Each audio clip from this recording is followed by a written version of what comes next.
Hello.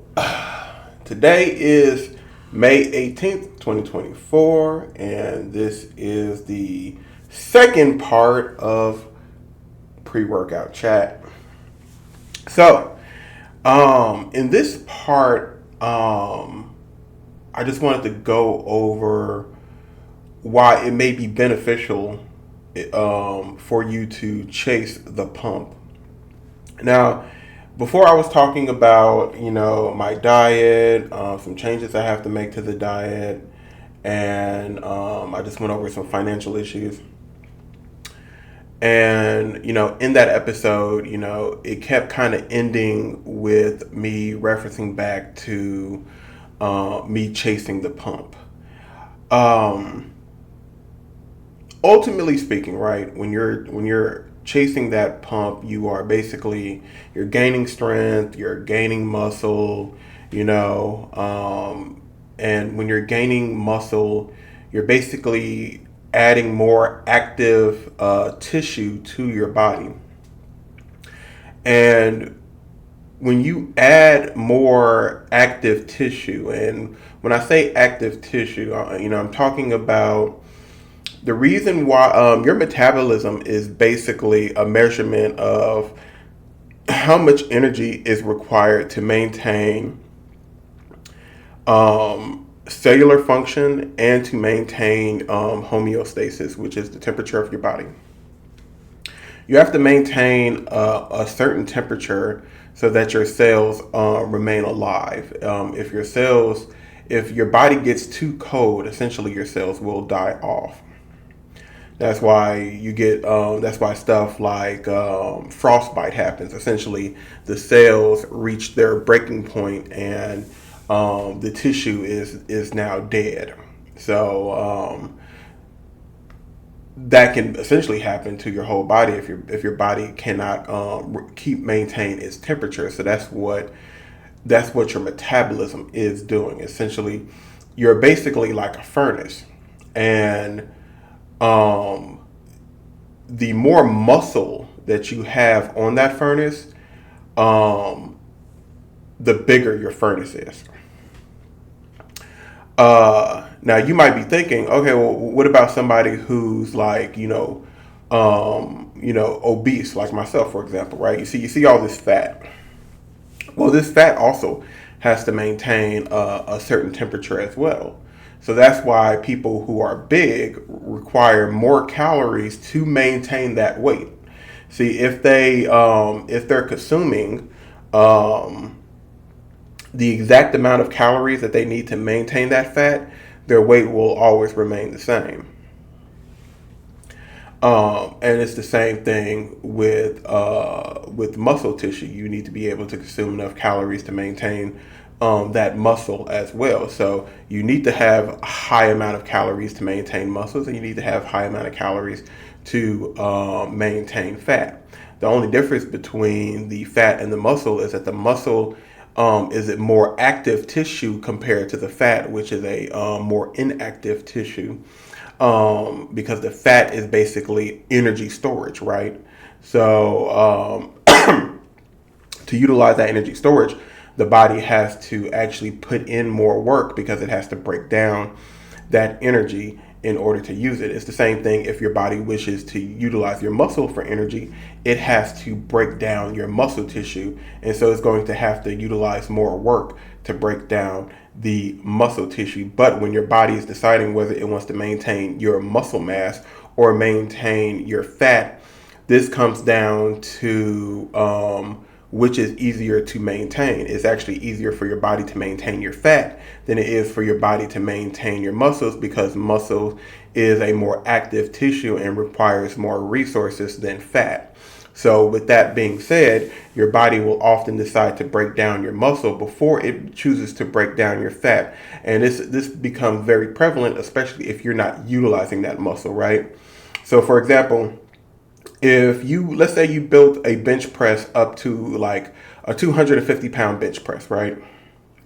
So that means you created a certain amount of muscles on your chest, a little bit on your shoulders and your tricep, and a little bit on your bicep in order to be able to push that bar up, to be able to push up 250 pounds.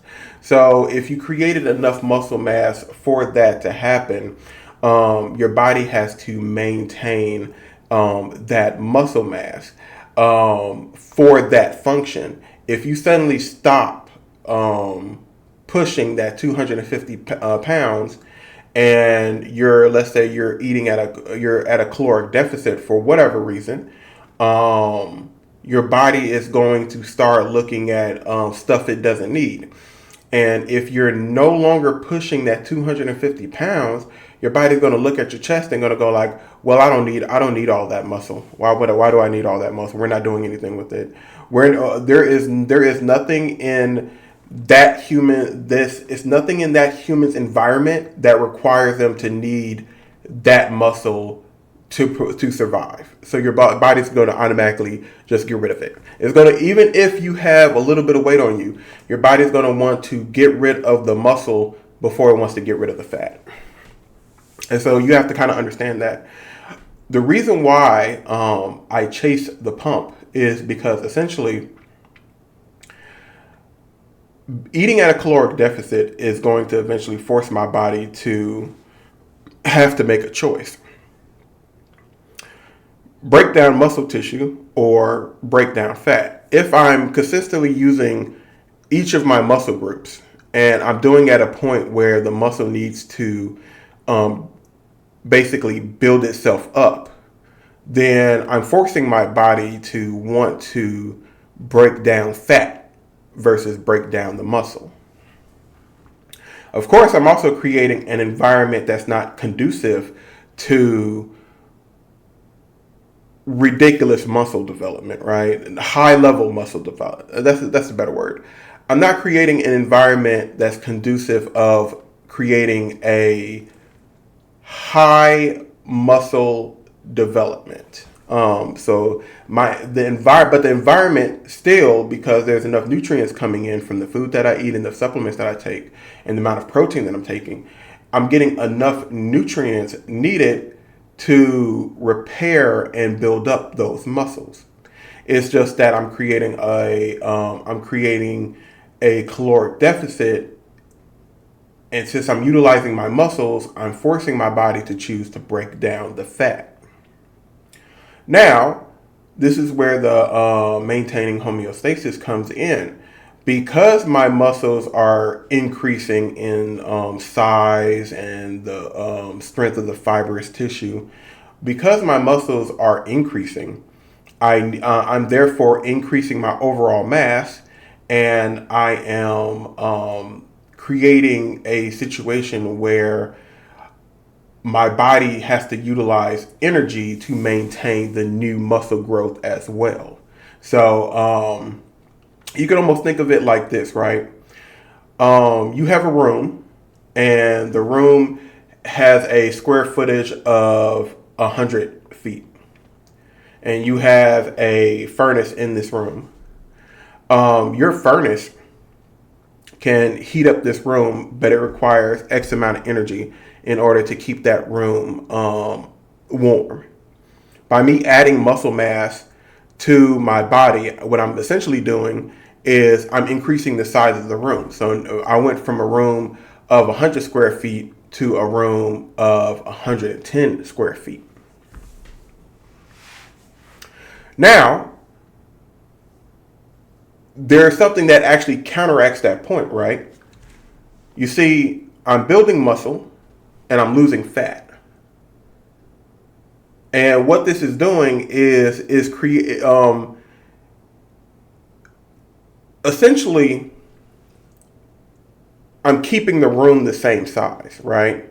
So if I was eating enough to maintain my fat and I was building muscle, the room would be expanding, and that furnace will have to basically use more energy to keep everything warm, right? But building muscle, I'm expanding the room. Losing fat, I'm contracting the room. And essentially, I'm trying to keep the required energy that I need to maintain my body, I'm trying to keep it as high as possible. So building the muscle, losing the fat, essentially my metabolism remains the same. It remains this metabolism that's pretty high. Like if I wanted to maintain my weight, I would have to consume somewhere between 2,800 to 3,200 calories per day if I wish to maintain my weight. So when you look at it, you'll go like, well, if you ate absolutely nothing and you need, let's say, 28 to 3,200 calories, that's almost a pound. That's almost a pound that you lose per day.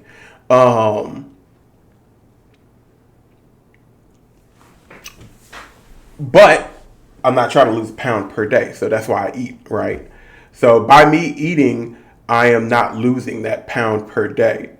However, as I'm losing the fat, I'm still trying to maintain this high net calorie need for my body to basically maintain this high metabolism so that I can keep the gains going. You know what I'm saying? So that's why I chase the pump. I chase the pump so that I can maintain a higher caloric need for my body. And that way I don't have to reduce the calories needed to maintain my body. See, let's say if you didn't want to build muscle, right? You were on a diet. Let's say your diet was 1,500 calories, right? And you were able to essentially lose 3 pounds per week based off of the exercise and the 1,500 calories that you're consuming every day. There's going to come a point in time when you're going to have to reduce those calories or increase your overall exercise if you wish to maintain your weight loss rate. Because essentially you're losing the fat, so the room is shrinking. Your body does not need to utilize that much energy for your furnace to maintain the temperature of that room. So as you lose fat, your weight loss gets slower and slower and slower and slower. However, if you were building muscle, then your room will be contracting and expanding pretty much at the same time. And so your weight loss rate would remain relatively the same. So that's why it's better to add muscle. It's better to add muscle so that you can maintain that weight loss rate. Also, another thing is by adding active tissue to your body, by building that muscle, it's going to have like a less impact on your skin. You know what I'm saying? If you lose weight too fast, you might get loose skin. But you know, between having loose skin and being morbidly obese, I think having loose skin is a better choice. I think people are less disgusted when they see like loose skin versus when they see like a very obese body. So I think if you were scared about loose skin, then I think the best thing you can do to kind of counteract that fear is to not lose a lot of weight real quick and to build muscle, because that way you're replacing the mass. You're replacing fat with muscle, so your skin is not contracting at a rate that's so you're not losing weight so fast that your skin does not have enough time to contract. You know what I'm saying? So if you're scared about loose skin, I would suggest that you also chase the pump. If you're trying to lose weight within a timely period, I suggest that you also lose the pump. That you chase the pump, because by chasing the pump, you can negate the effects of losing the fat on your metabolism. So you're replacing the fat with the muscle. So you still need all those calories, but you're not consuming all those calories. So your body is going to go ahead and burn off the fat.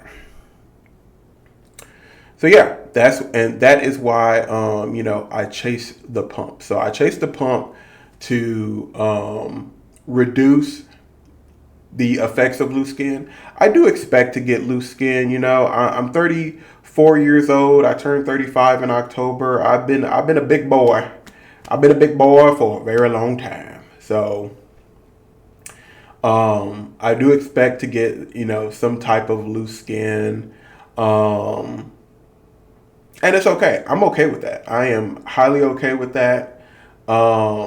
I don't know if I would have the finances needed to have like something like loose skin surgery.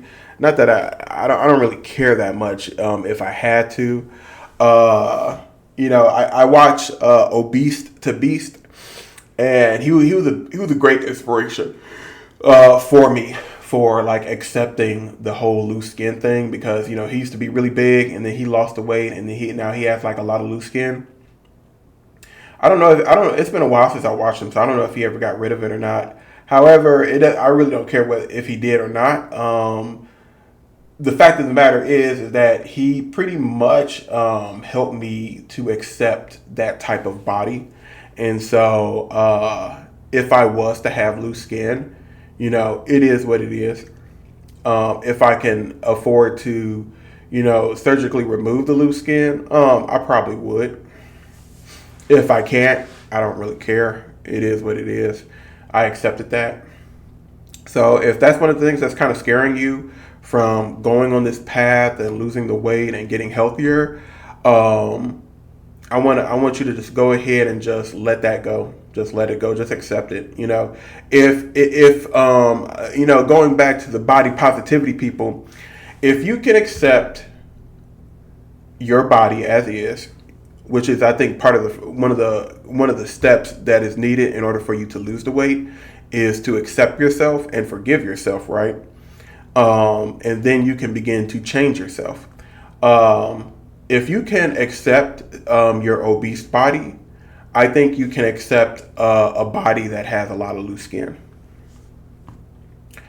And then overall, building muscle is like an ego booster too. You know what I'm saying? So if you have self-esteem issues, as you're like packing on that muscle, as you see yourself getting stronger, as you see the weights are increasing, as you see your muscle starts to pop a little bit more, that's gonna help boost you. That's gonna help boost your overall mood, and by boosting your overall mood, you are going to you're going to enjoy getting healthier. You know what I'm saying? So that's going to kind of counterbalance, because you might be losing the weight and you're like you're starting to notice that loose skin. So the best way to kind of balance that loose skin is, oh, okay, you know what? I got a little bit of loose skin on my belly or something like that, but man, my chest is really popping up. Balances. You know what I'm saying? I think you should think about that. I think a lot of people kind of skip that long term, but I feel there's probably been some people who were on the weight loss journey and then they noticed that loose skin, and then they might have felt a little bit disgusted with themselves, and they probably might have stopped or something like that, or they might have reversed course and said, you know what, I'll just keep the fat because I don't want all that loose skin. I don't want anybody to go through something like that, which is why I first encourage people to learn to accept themselves, forgive themselves, and figure out how they can improve themselves for the better. And that's also too why I encourage people to build the muscle, to chase that pump. I feel like it's working for me, and I hope that it can also work for other people. Now, as you watch me go through these videos, as you watch me work out and stuff like that, You'll see that I'm getting stronger. You'll see the muscles starting to pop up a little bit more. You'll see the weight. You see certain parts of my body where the weight is shrinking and shrinking and shrinking. I see the shrinkage on the scale, though I try to avoid using the scale as much as possible. I just prefer to try to focus on maintaining the diet and working out. That to me should be your focus point. The only thing you need to make to check whether you're losing the weight or not is how loose your clothes are feeling. If the clothes are becoming looser and looser and looser, guess what? You're losing the weight. The scale, who knows what number is going to be on that scale. Remember, your body will hold on to water just like it tries to hold on to the fat.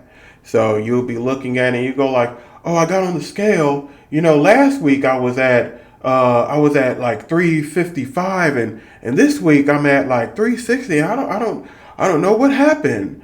Or I had went from 360 and all the way down to 347. And then I for some reason went back up to 355 the third week. I don't know what happened. Stuff like that can be very discouraging, and it can mess with your mentality. But you don't understand what's going on a cellular level. You're losing the fat, and you're just holding on to the water. You know what I'm saying? But you can't really measure that with a regular house scale. You can't really measure that. So you don't know what's going on. And unless you get on unless you're using some type of professional machine that can basically check and see how much fat is basically in your body, you really wouldn't know. So that's why I said the best thing you could do is just see how looser the clothes are fitting. You know what I'm saying? Like, for example, I already know it's coming to the point where I'm going to have to order some more clothes, but I am trying to be as cheap as possible with this. I am trying to be very, very, very cheap about this because, the economy is kind of crap right now. So I'm not trying to rock the boat with that. So that's why I'm trying to push it out as long as possible. But I do have one pair of pants, and this was the pair of pants that I wore. I had got these pair of pants back when I was like around 374 pounds. And now that I'm 355 or less, excuse me, sorry. Now that I'm in like this 350 range, those pair of pants are so baggy on me. They're so baggy on me. And I already know every time I lose about 25 pounds, the pants is going to look very baggy. And I have to tighten the belt a little bit more than I like, just to try to keep the pants from sagging and stuff like that. So it doesn't really look good, and I do go to work for a living. I don't work remotely. I go to work, even though I would love it if my bosses would let me work remotely. I really don't need to be at work. Everything I do is pretty much digitally. Please, please, please, please, please, please, please let me work from home. Okay. But yeah, so it doesn't really look good for me to go to work and my pants look all crumbly around the waist section because I'm using the belt and they're just a little bit too big. So that's why, I'm trying to, I'm just being cheap. I'm just being cheap, people. But yeah, I'm going to have to buy some new pants. What I am trying to weight down is I'm trying to wait until I get to like about 330. I feel like once I get down to like about 330, then I will have absolutely no choice but to just go ahead and buy some new pair of pants. And that new pair of pants should last me until I get down to about 290 or 280. Then I'll have to buy some new pants at that point. But we will see. We will see.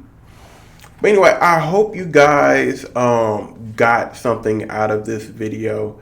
I hope you kind of can conceptualize why I'm chasing the pump, why I'm putting on the muscle. You have this furnace, right? You have this furnace, and this is your room. and this is like your furnace. You know what I'm saying? And you're trying to keep this space warm. And so by adding on muscle, I am essentially, this is my comic book. By adding on muscle, I am essentially just making the room just a little bit bigger, right? I'm making the room a little bit bigger, a little bit bigger. But as I'm losing the weight, the room is also shrinking. The room is also shrinking. So I'm counterbalancing that shrinkage with, I'm counteracting the shrinkage of the fat with the growth of the muscle so that I can maintain at least this level of energy need. Because by maintaining that level of energy need is going to ensure that my weight loss remains at a pretty steady rate. You know what I'm saying? And while I'm not measuring the results on the scale, I do measure the results with how I appear and how my clothes fits me. So yeah, so by how my clothes fit me and by how I appear, that's how I'm measuring the results. And so I want those results to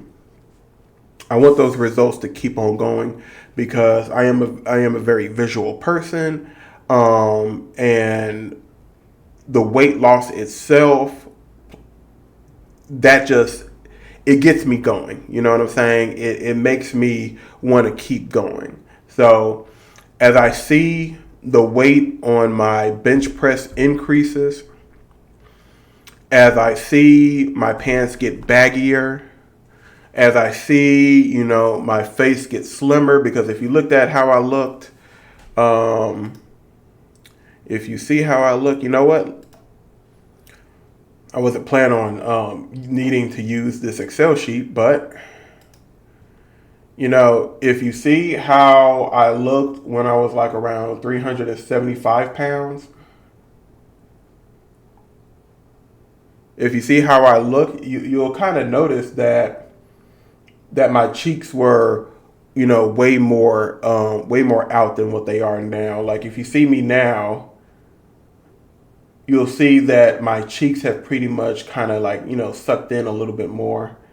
You know, I know I'm smiling in those pictures, but you know, you can see even this part right here used to like pretty much come past my Adam's apple. Now it's like pretty much a little bit above. So you can see even from my pictures, like you can see like the change. And that's the type of stuff that I'm looking at. That's the type of stuff that I'm you know, trying to work towards. And, you know, the best part about, you know, and also this is another thing. I encourage everybody, take more pictures of yourself. I wish I took more pictures of myself. And I remember the guy from Obese to Beast. He even said he wished he took more pictures of himself so that he can really look at the difference and stuff like that. I thought I did an okay job with the pictures of myself. It wasn't. I actually, short story. You know, when I used to live in Chicago. You know, my home would get robbed a lot. So there was I lost a lot of data because people would steal my electronics. So I didn't really. I did have more pictures of myself, but a lot of them got like pretty much stolen. So with that being said, you know, just working with just with what I have, I do have enough of a difference. You know what I'm saying? Except this, because this is not me. This is like a goal that I'm working towards, right? I do have enough data so that I could tell where I'm going, right? So this is me pretty much 25, 30 pounds more than where I'm at right now. This is me, right? You know, this is where I'm at right now. This is where I'm at right now. And this is where I'm trying to get to. I'm trying to get to this 290. Right? This is my goal number one. get down to 290 pounds. So I know what I look like when I'm 290. I don't even have much of this little jaw or something like going on. I forgot what this is called, but I don't have much of this going on when I'm in 290. And even my cheeks are way more narrow when I get down to that 290. So I know what I look like when I'm 290. So as I'm losing the weight, I can visualize what I'm going to turn into, because I do have that picture of where I was at when I was at 290. So yeah, that's where I'm working towards. Look how old that phone is. Can you imagine how many lenses are on phones today? Man, look at that. One lens and something for a flash.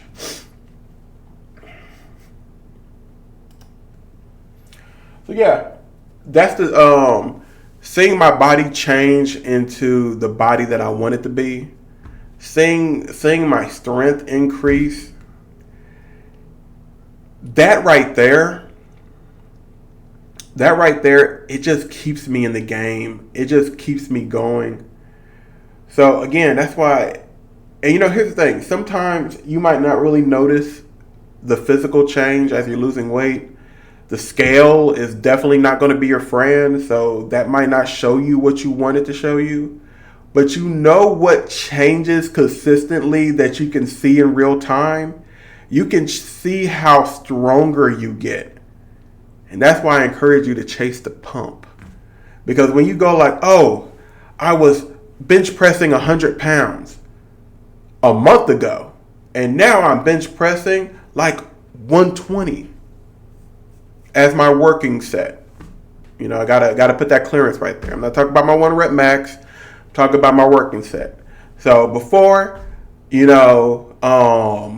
100 pounds, doing like 5 sets of 12 with those tapped me out for a few days. It made my chest really, really sore. But then it came to a point where 100 pounds, 5 by 12, that's not enough to get my chest sore. That's not enough to feel a pump. I need about 140 now.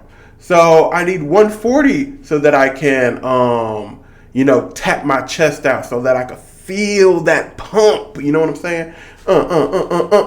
Pump. So that's why when I see that weight increase,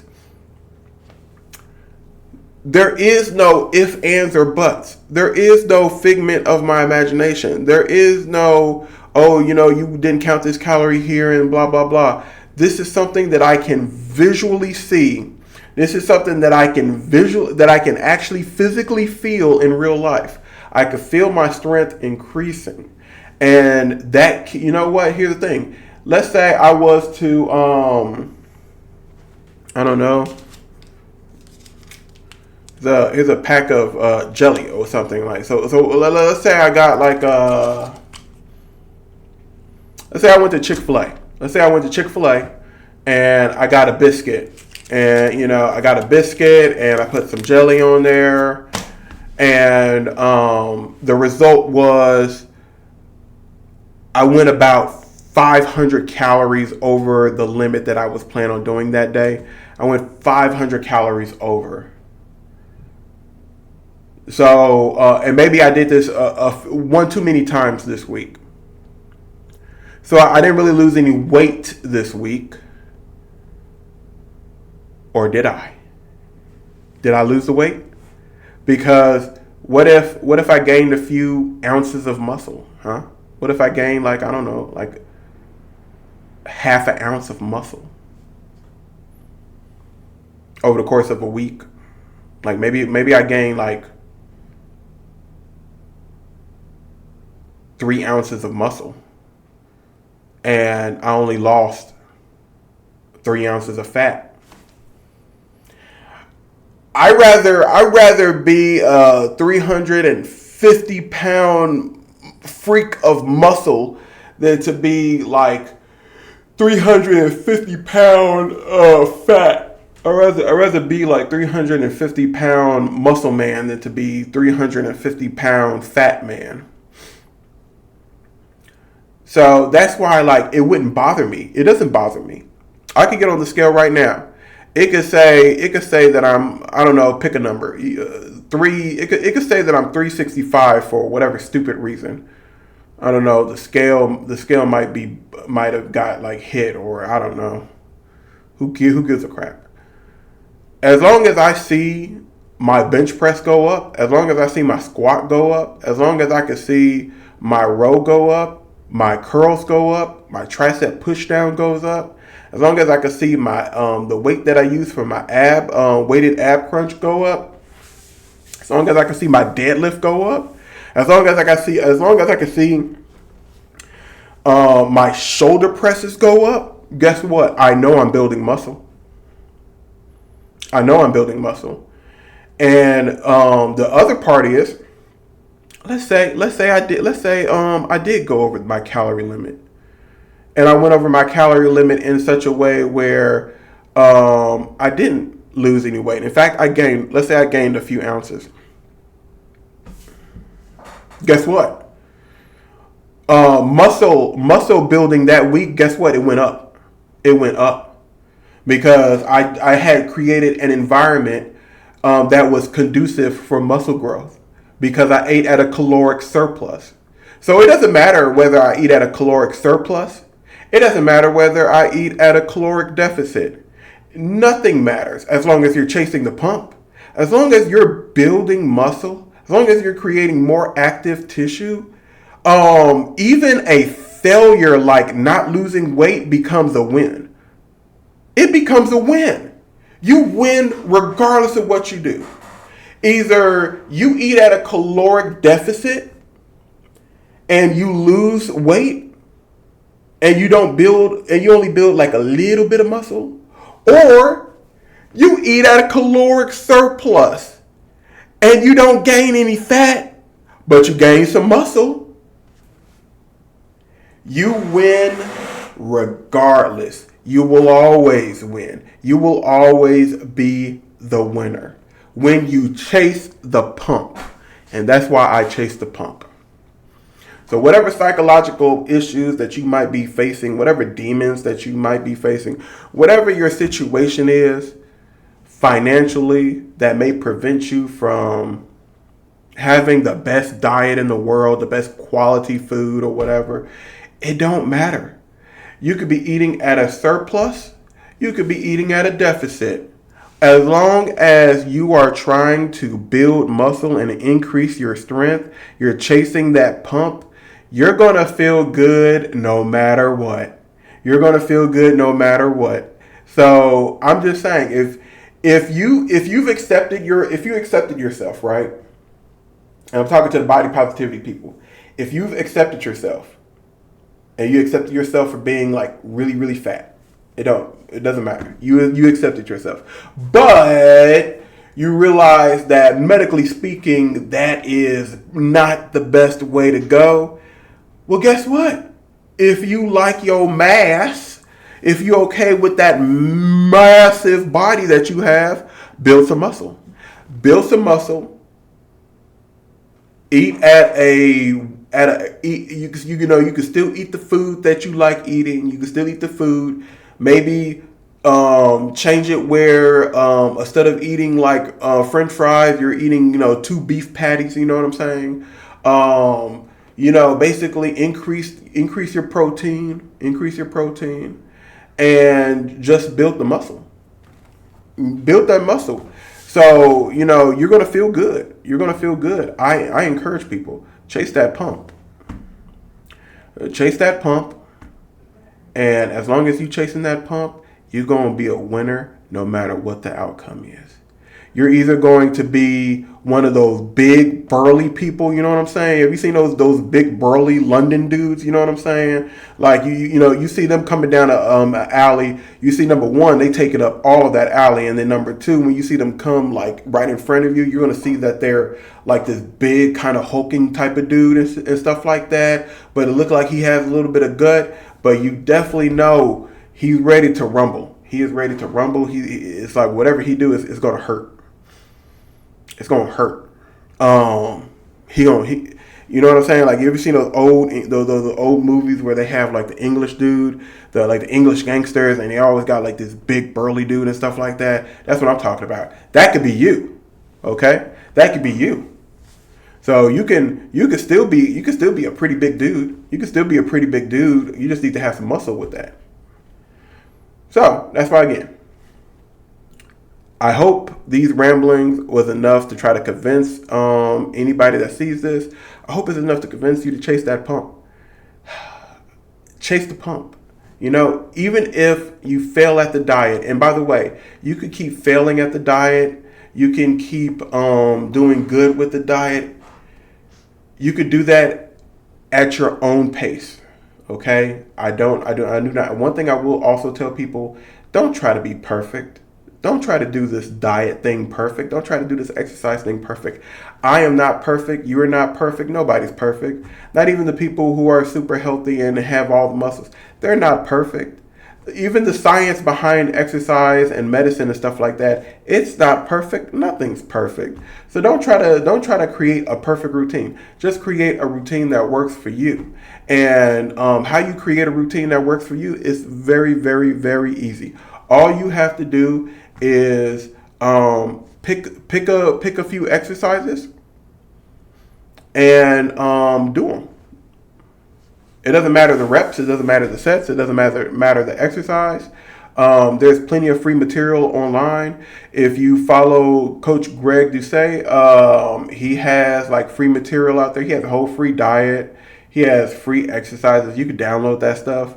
I can't post that type of stuff, but you could go to his website and you could download his materials and stuff like that, and you could do the stuff for free.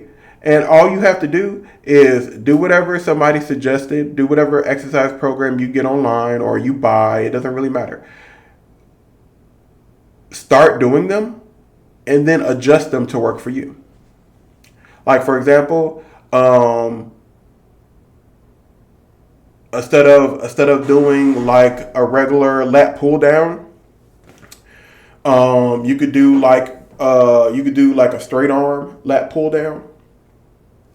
I think it's called like a prayer or something like that. A lat prayers or something like that.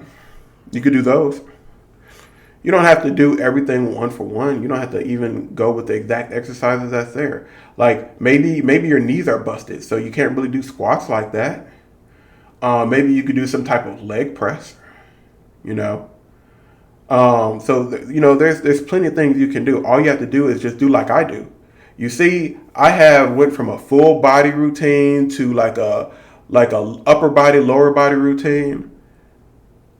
I change things. I take things away. Like before, I had more exercises for my upper body, and then I end up shrinking it down to 4. And pretty much all of my exercises only have like 4 exercises now. I'm constantly changing things. I'm constantly changing things to make it work for me. And you can do the same thing. I don't even know what I'm doing. I just go by how it makes me feel. You know what I'm saying? Like I watch some YouTube videos and they say, you need to make sure you have the 5 basic lifts, which is basically the squat, the deadlift, the shoulder press, the bench press, and some type of lat pull down, so it could either be a lat pull down or it could be a pull up motion. Those are like the 5 basics. So and that's what's inside my routine. I have these 5 basic exercises inside my routine for the lower body, for the upper body. I have them in my routine. So I keep the foundation. I keep the foundation in there, and then I just add some stuff that I like. For example, I like the way I feel like my arms are small, so I want to add arms to it. So I have like a bicep curl. I have like a tricep push down motion. I like that. Matter of fact, I had the option whether to do a tricep extension or a tricep push down. The reason why I went with the push down is because I like the way it makes me feel. Later on, I might switch it up and add in and change the push down to an extension. I could do that later on for muscle balance, but I like the way it makes me feel, and so that's why I do a push down. I don't have to do a push down. I don't have to do any of all the different stuff that I do. I don't have to do hip abductor work. I don't got to do none of that stuff. I don't have to do a calf press. I don't have to do none of that. I like the way it makes me feel. I don't like working out the lower body, but you do know what I like? I like the pump I get from doing a calf press. I like that because I like the way it makes I like the way the muscle feels when it's contracting. You know what I'm saying? You know when you got your foot and you pushing it down, you know what I'm saying? When you pushing it down, I like the way it makes my calf muscle feel when it does that. And it's under load. I like the way it makes it feel. That's why I do it. That's why I do the calf press. I don't got to. I do it because it makes me feel good. And so if you used to eat because it made you feel good, well, then you need to replace that. So lift weights that make you feel good. And yes, it's painful at first, but everything is painful at first. You know what I'm saying? Everything is painful at first. But then it starts to feel good later on. It make you feel real good when you do that pump. I'm trying to sell you a drug. It's what I'm trying to do. I'm trying to sell you a drug for your own good. And that's the pump. Start chasing that pump. Yeah, it could take you down dark routes or something like that. I'm not. Let's be transparent about things. Yeah, you might start thinking about stuff like steroids. After all, I'm talking about using like a ecdy steroid. You know what I'm saying? I'm talking about using like an ecdy steroid, which is not exactly a steroid as I explained in a prior video, but is similar. It has similar effects. But the only problem with it is that it's not effective. It's going to be a hit or miss for most people. So and even the stuff that it does do is only going to be very. Let's say you are one of the people who can use an ecdy steroid, because again, not everybody can. It's not going to be effective for everybody. Some people are not. It's not going to do a thing to them. So let's say you're one of the 50% of people that it can work on. Well, guess what? Even what it does is still going to be small in comparison to like the real stuff. It's going to be way smaller in comparison. So that's going to be the dark side. So I'm going to sell you, if I'm trying to sell you this drug of lifting weight, I'm going to have to like tell you some of the negative consequences that come with that drug. Just so I could be a more socially acceptable drug dealer, to be a more what's that word? A conscious drug dealer, socially acceptable drug dealer. I got to tell you the side effects, right? So, soreness, that's going to be a side effect if you're trying to chase this pump. I was sore pretty much all last week because I kind of hit the legs differently than I'm used to hitting the legs. But guess what? It comes to here's the best part about soreness. It comes to a point where the soreness doesn't bother you because eventually you start getting real numb to that soreness. So it comes to the point in time where you are sore, but you're not irritated that you sore. So if that makes any sense. So before the shock of being sore, you'll be like, oh, T-Rexing with the arms. Oh, I'm so sore. But then it comes to a point where you're sore and you're just doing normal things. It's like, oh yeah, my arm is real sore right now. But you're still moving your arms and stuff around like it ain't nothing. And that's because you built up strength, so you could force your arms to contract and stuff and retract, and you become more numb to the pain of the soreness, so it's not affecting you that much. The only problem is that when you're that sore, you can't train. You're not gonna gain anything from lifting weights when you're that sore. So that's the only downside to that. And when you start really getting addictive to how that pump makes you feel good, you can go down the darker path where you're trying to think about using performance enhancement drugs and stuff like that. So those are the downsides to this drug that I call a pump that I'm trying to sell you. Remember, it's your choice to partake in this drug, but if you're partaking in overeating, you're already consuming a drug. You're consuming the drug of calories. And those calories are just making you fat, miserable, and messing up your health But the drug that I'm offering, is not as it's not as quick and effective as eating all those calories. But if you're putting in the work anyway, and if you're trying to lose the weight and you're trying to get better and healthy, then the drug that I'm trying to sell you is going to be what gets you where you want to be. So stay on the path.